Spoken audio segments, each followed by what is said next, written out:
Menteri Agama kita, Gus Yakut, itu dilaporkan sama orang-orang Cilegon. Jadi dalam kesimpulan saya ya, kalau kita khawatir dengan jumlah penduduk Muslim di Indonesia yang terus kalah saing dengan umat Kristen gitu, menurut saya bukan rumah gerejanya yang kita kita tolak, tapi ajaran kita lah yang harus diperbaiki. Kalau agama kita itu isinya ya orang-orang yang suka demo, terus kemudian mereka ngelihat kelakuan ulama-ulama Islam di Indonesia yang ngejek-ngejekin agama lain, yang di salibnya ada jin kafir, ya inilah yang terjadi. Penolakan terhadap gereja-gereja. Harus izinnya lengkap, dipermasalahkan, kalau nggak lengkap bisa digusur. Tapi kalau masjid, siapa yang berani gusur? Majelis Ulama Indonesia itu saya terus terang suka pengen ketawa gitu ya. Kan ini kan bukan kejadian yang pertama, sudah beberapa kali terjadi di Indonesia. Iya pastilah, selalu ada peran dari Majelis Ulama Indonesia. Saya kan selalu bertanya, apa sih peran daripada Majelis Ulama Indonesia ini lain membisniskan sertifikasi halal, ya kan, dan sibuk mencari mana yang haram kan gitu kan. Nah, peran Majelis Ulama Indonesia dan peran Departemen Agama apa untuk supaya ini jangan terjadi hal seperti ini. Dan di sini juga harus ada reaksi dari aparat kepolisian untuk bisa mencegah orang-orang seperti itu. Konstitusi kita menjamin kebebasan beragama. Sudah perintahkan kepada aparat untuk bertindak tegas. Pelarangan terhadap pembangunan gereja. Ini Pemda ikut andil. Ini sudah bahaya. Dan ini tidak boleh dibiarkan. Mereka berdalih itu katanya nggak boleh. Kan nggak bisa begitu. Kenapa? Kok sekarang Muslim ini seperti ketakutan? Saya sebagai Muslim sebenarnya malu. Kok Islam ini nggak berkembang? Sikapnya terlalu kaku, primitif. Kalian takut kalau misalnya ada rumah ibadah agama lain di lingkungan kalian takut pindah agama.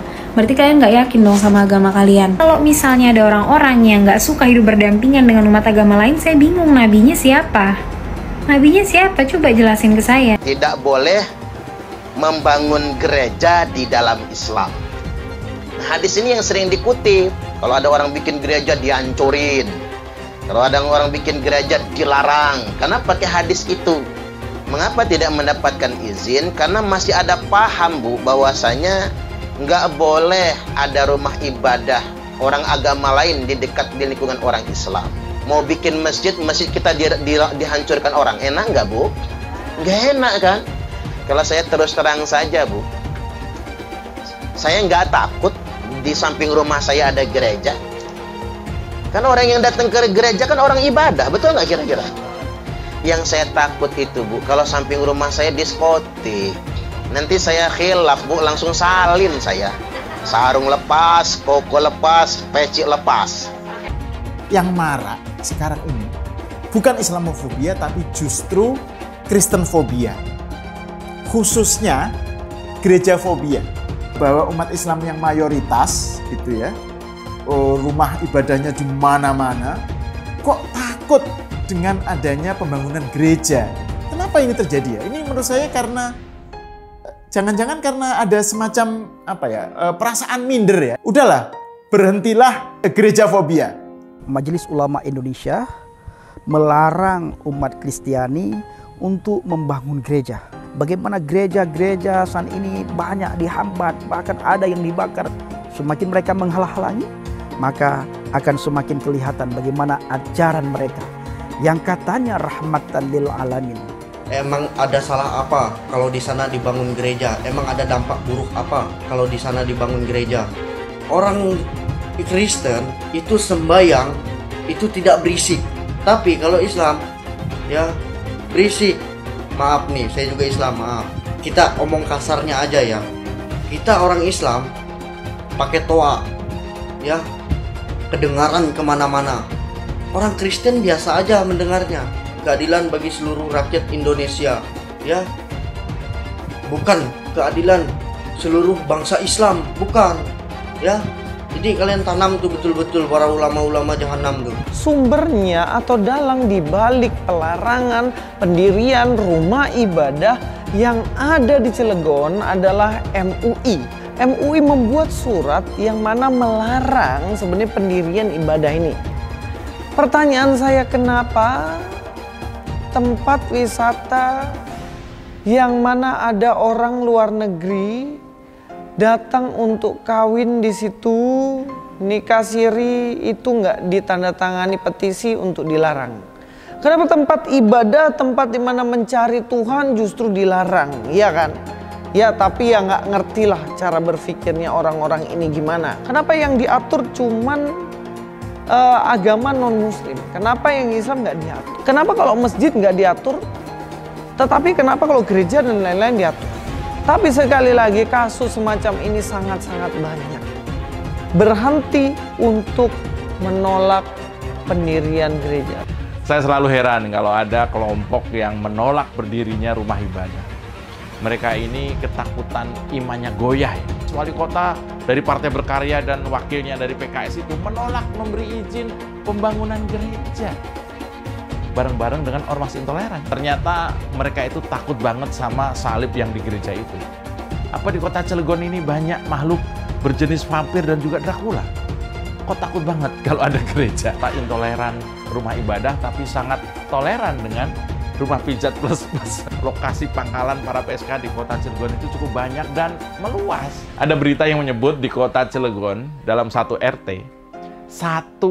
aja itu ada 6 diskotik. Di Cilegon sepertinya memang mau usaha apa saja bebas. Yang nggak bebas kan yaitu tadi, bangun gereja.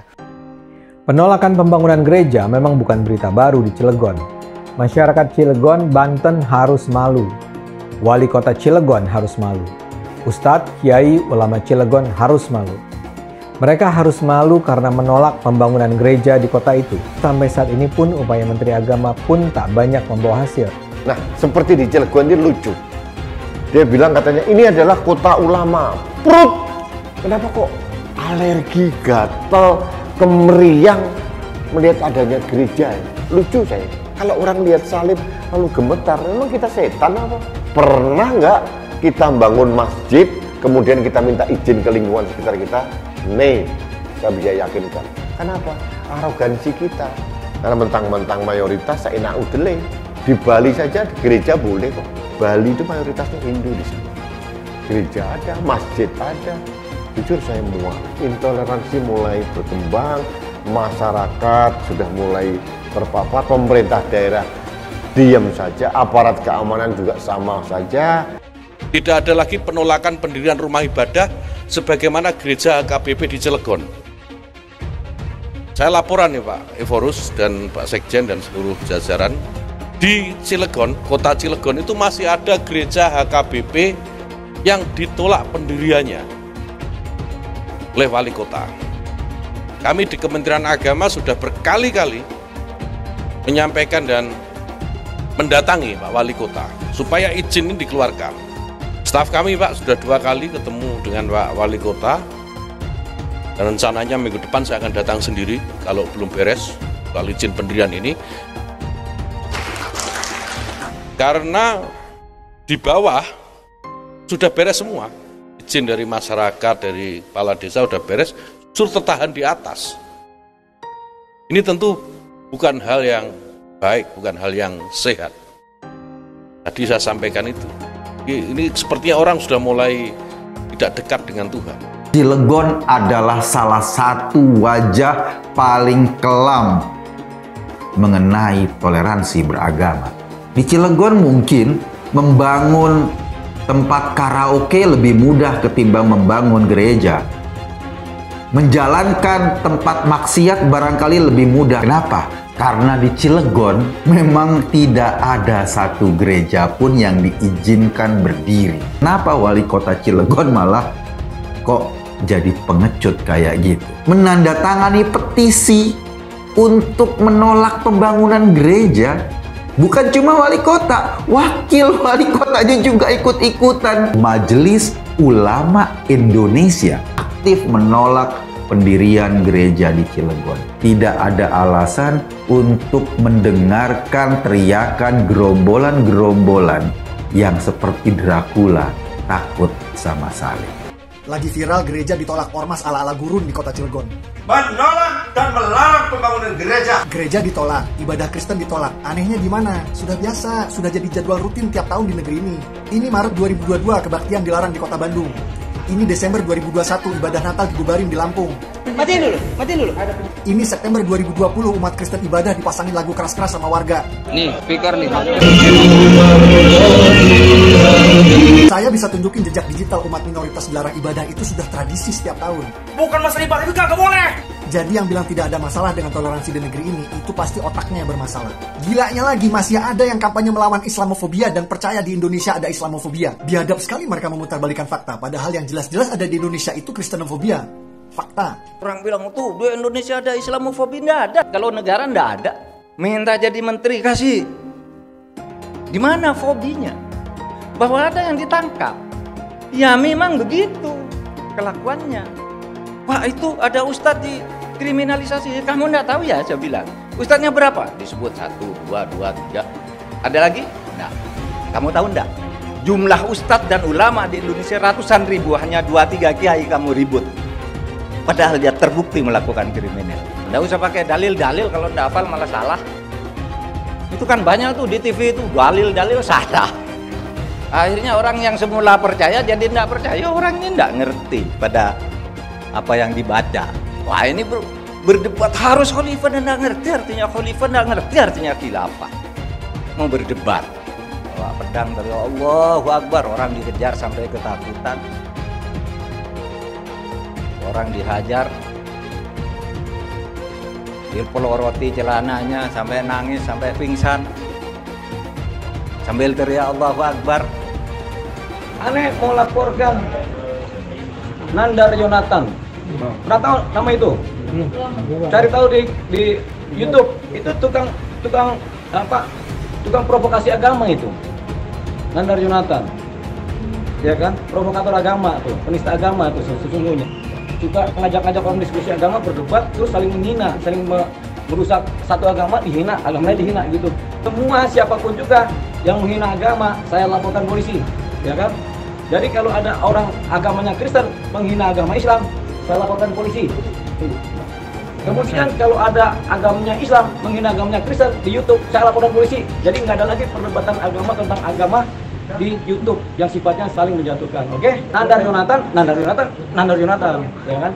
Jadi dicatat tuh. Abdul Somad pernah mengatakan bahwa ada jin kafir di dalam salib dan melucu di hadapan jamaahnya seolah-olah ia lupa ke sebelah mana kepala patung salib itu terkulai. Mereka menista agama dan mazhab lain. Intinya mereka mengajarkan kebencian dan permusuhan kepada agama atau mazhab yang mereka anggap berseberangan dengan mereka, baik dengan cara mengolok-olok simbol maupun dengan mengatakan hal-hal yang buruk terhadap agama atau mazhab lain itu. Akhir-akhir ini kita makin sering melihat ustadz dan pendakwah menghina agama lain tersebut, agama Kristen gitu ya. Ini seperti dilakukan Ustadz Abdul Somad yang bilang bahwa ada di salib itu ada, di balik salib itu ada jin kafir. Bukan hanya melecehkan Tuhan, tapi melecehkan salib seperti yang dilakukan oleh Abdul Somad gitu misalnya. Kemudian melecehkan agamanya, melecehkan ajaran agama, melecehkan Yesus dan seterusnya, melecehkan gereja dan seterusnya. Tidak mau agama Islam dilecehkan, jangan memaki-maki Tuhan agama lain, jangan melecehkan keyakinan agama lain. Menguatnya gagasan bahwa Islam memang memerintahkan umatnya untuk memerangi kaum kafir agar Islam terselamatkan. Dan kaum kafir itu berarti mereka yang menentang hukum Allah. Keyakinan semacam itu ada di kepala banyak muslim, bukan cuma 1-2 orang, bahwa wajib hukumnya untuk memerangi kaum kafir. Ingat kasus Ahok pada 2016? Ajaran Islam yang terus disebarkan, dikembangkan, ditanamkan oleh kalangan yang memang percaya bahwa Islam sesungguhnya memang memerintahkan umat Islam untuk menegakkan jalan Allah dengan memerangi musuh-musuh Islam termasuk umat Kristen. Ajaran Islam jelas berperan dalam rangkaian kejahatan kemanusiaan ini. Islam menyebabkan terorisme. Jangan berteman kecuali mukmin. Kenapa? Karena berteman dengan non-muslim itu pelan-pelan menggerus iman kita sama Allah. Kalau bisnis tidak apa-apa. Jadi kalau jalan-jalan sama orang yang tidak jelas itu, kafir misalnya dia non-muslim, itu tidak baik. Jadi kalau ngejak orang makan itu orang yang apa? Yang bertakwa kepada Allah. Karena kalau dia tidak bertakwa kepada Allah, nanti kekuatan dari gizi makanan yang masuk ke badan si orang tadi itu akan membuat dia terbantu untuk maksiat. Kita lupa bahwa dia ada jelek yang sangat besar, dia tidak mau dengan Tuhan kita. Itu jelek itu, walaupun dia ganteng atau bersih ini kayak apa. Kenapa? Karena mengurangi iman kita. Makanya Rasulullah mengatakan, la tusahib, ojo jangan berteman dengan orang kafir. Inilah akhlak di hadapan Allah Subhanahu wa taala. Lagi viral video ceramah Habib Muhammad bin Anis Syahab karena berteman dengan non-muslim itu pelan-pelan menggerus iman kita kepada Allah. Katanya, masa iya jalan-jalan dengan teman non-muslim bisa menggerus iman? Ah, masa sih Beb? Segitu lemahnya iman sampai bisa tergerus hanya karena berteman dengan non-muslim? Makanya saya tanya, ini iman, keyakinan, apa pagar pembatas di Stadion JIS yang mudah roboh itu? Bib bin Anis coba, mobilnya apa? Mitsubishi Pajero Sport. Itu bikinan mana? Jepang. Yang bikin agamanya apa? Bukan Islam kan? Apa masa waktu Bib bin Anis naik mobil itu punya pikiran, wah mobil ini dibikin oleh orang non-Islam, mereka baik dan canggih sekali, ini orang-orang Islam kok nggak ada yang bikin mobil, duh keimanan Islam saya tergerus nih. Mosok gitu cara mikirnya. Terus waktu pakai HP itu merasa imannya tergerus karena yang bikin bukan orang-orang Islam. Ini benar-benar lucu dan konyol menurut saya. Kafir, tak bersunat, tak mandi wajib, berzina kerjanya. Jangan suka kepada orang kafir. Sobat itu tidak Pancasilais. Kenapa? Dalam Pancasila ini mengaku ada lebih dari satu agama. Begitu dia menghina salib, berarti Anda tidak Pancasilais. Mengatakan salib itu tempat jin. Kok bisa Anda mengatakan salib itu tempat jin? Itu kan alat sesembahan mereka, simbol kesembahan mereka. Apa di sini Anda cuma hanya ingin mengadu domba aja, Pak Somad? Harusnya Anda itu diproses di polisian, Pak Somad. Ini Anda sudah jelas-jelas sekali nih Anda menghina simbol ketuhanan umat Kristen. Coba kalau seandainya dikembalikan, masjid itu tempat jin-jin, pasti umat Islam marah. Itu Abdul Somad juga ngomongnya hebat banget. Kita ikutin saja demokrasi pemerintahan sekarang. Nanti kalau kita sudah berkuasa, kita ganti dengan khilafah. Enak aja, siapa sih Somad ini? Sekolahnya di mana? Begitu ditangkap, ketakutan. Begitu ditangkap, ciut. Halal haram demokrasi. Kita pakai dulu sementara sistem kafir ini. Orang bilang kafir mana bisa? Sementara kalau semuanya sudah baik, kita pakai sistem Islam, naik khalifah. Bapak Ibu yang dimuliakan Allah, oleh sebab itu solusi penyelesaian umat ini hanya satu. Apa itu?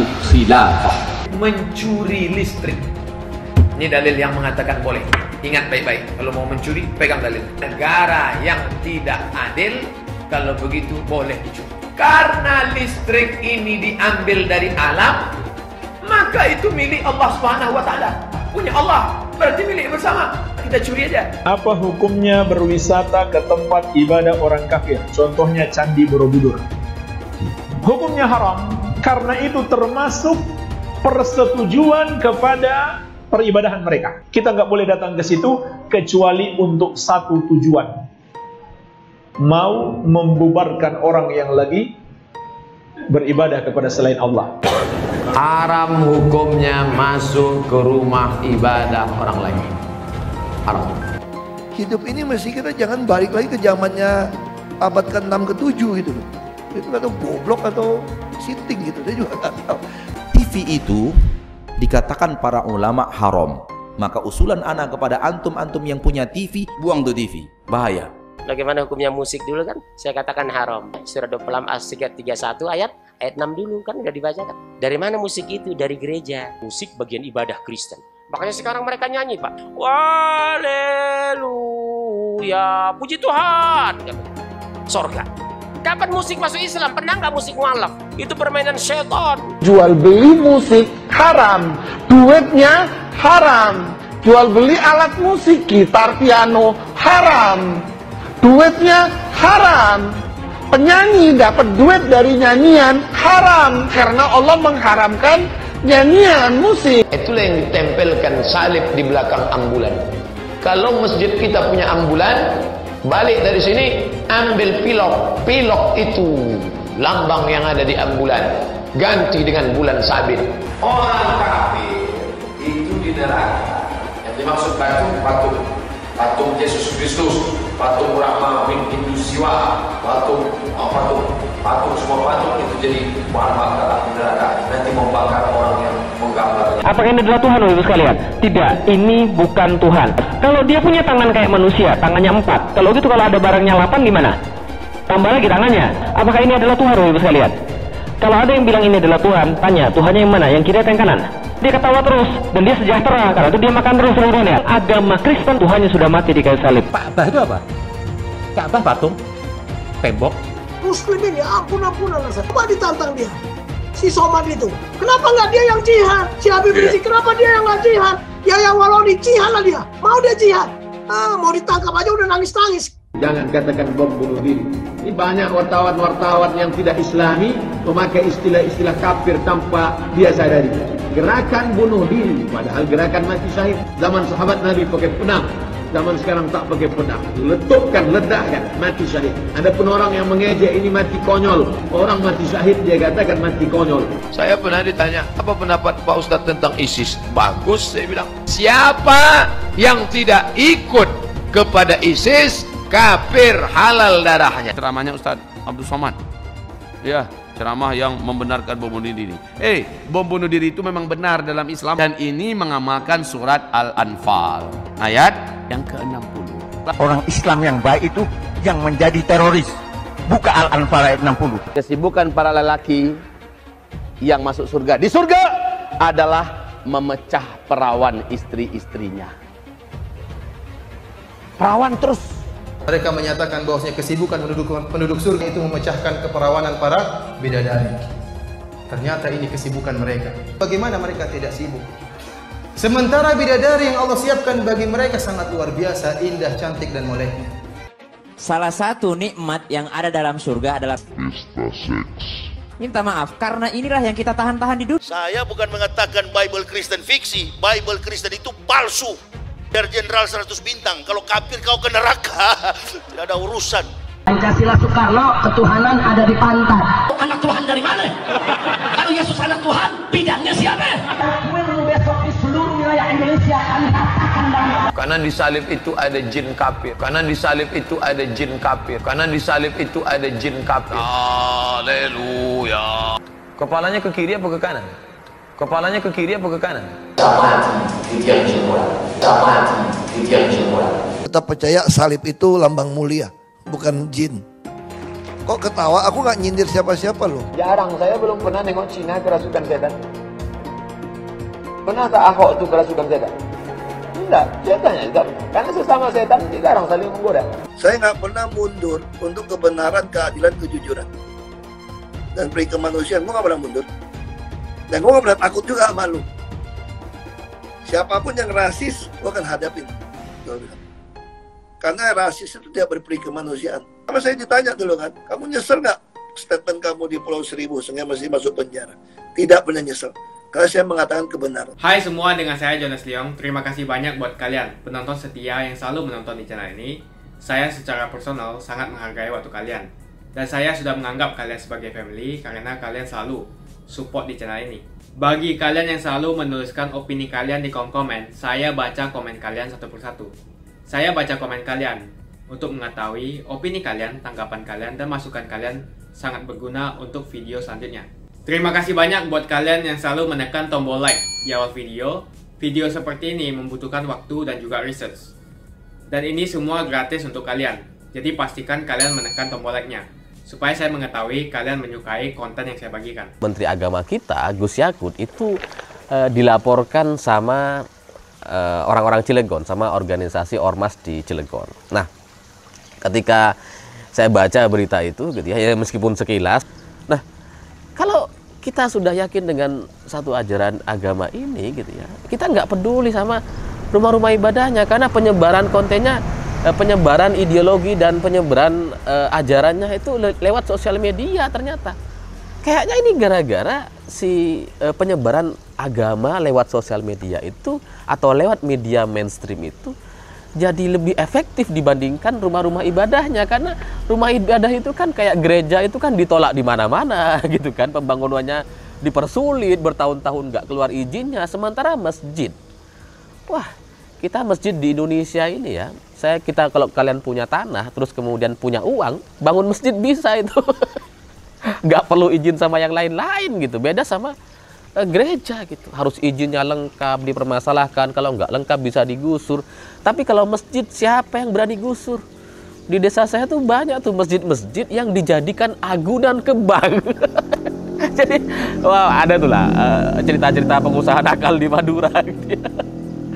Jadi tanahnya itu dijadikan jaminan ke bank, pinjam uang, terus bangun masjid. Ketika kredit macet, bank ini nggak berani nyita. Akhirnya berpikir, ada nggak ya penelitian di Indonesia yang menyebutkan bahwa umat Kristen itu laju pertumbuhannya lebih cepat? Ternyata ada.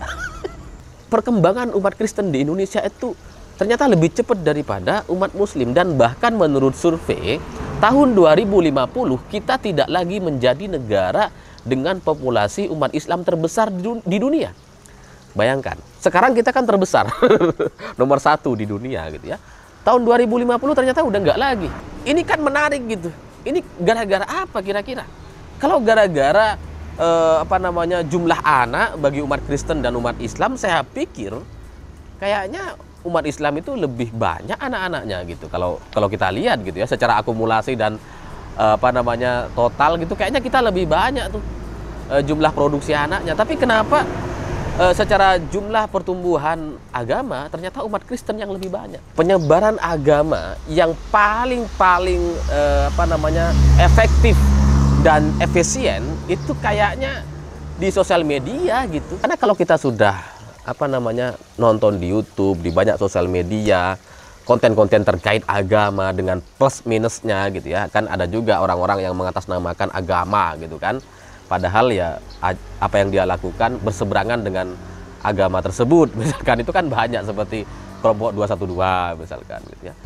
Jadi dalam kesimpulan saya ya, kalau kita khawatir dengan jumlah penduduk Muslim di Indonesia yang terus kalah saing dengan umat Kristen gitu ya, menurut saya bukan rumah gerejanya yang kita kita tolak, tapi ajaran kita lah yang harus diperbaiki. Atau kalau kita mau ngelarang gitu ya, ya sudah, kita minta aja kepada YouTube untuk semua pendeta, pemuka agama yang non-Muslim gitu ya, yang di luar Islam di Indonesia itu tutup aja semua tuh channel-channel YouTube-nya gitu.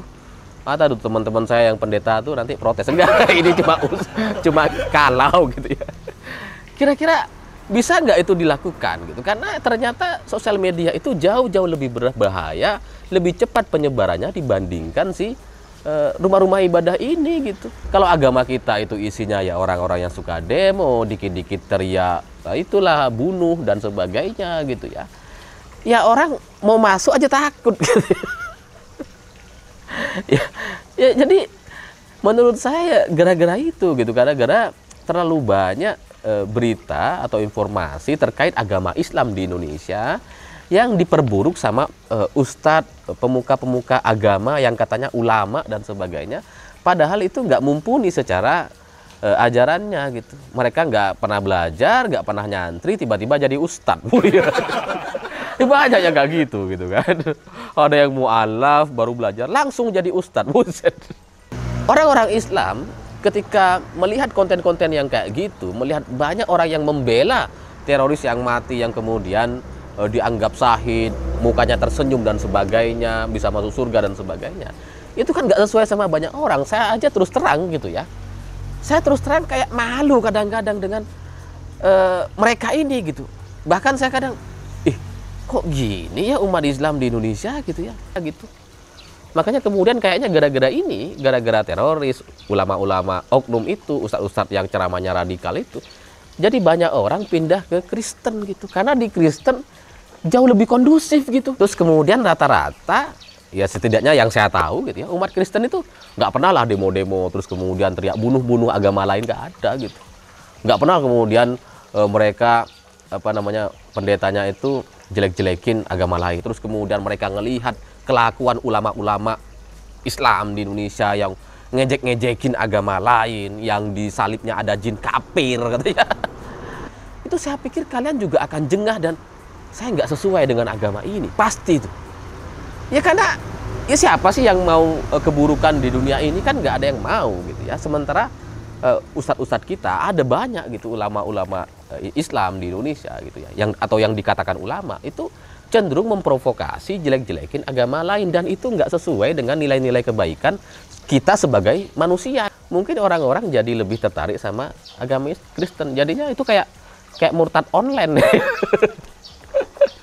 Murtad online jadinya gitu. Jadi ini bagi saya juga penolakan gereja di Cilegon itu jadi salah strategi gitu, karena semakin ditolak orang itu jadi semakin simpati, dan sementara bangunannya itu nggak berpengaruh sama sekali kepada jumlah pertumbuhan umat Kristen di Indonesia atau pertumbuhan umat Islam di Indonesia.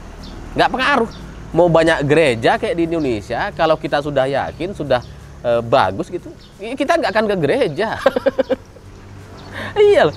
Jadi ya percuma kalian nolak-nolak gereja, malah itu justru menambah orang simpati kepada umat Kristen. Kita sebagai umat mayoritas di Indonesia, kalau kita menjalankan ajaran agama kita dengan benar, dengan baik, ya ini Indonesia akan jadi lebih baik. Tapi kalau kita menjalankan ajaran ini dengan salah-salah, dengan oknum ustadz yang salah-salah, ya inilah yang terjadi.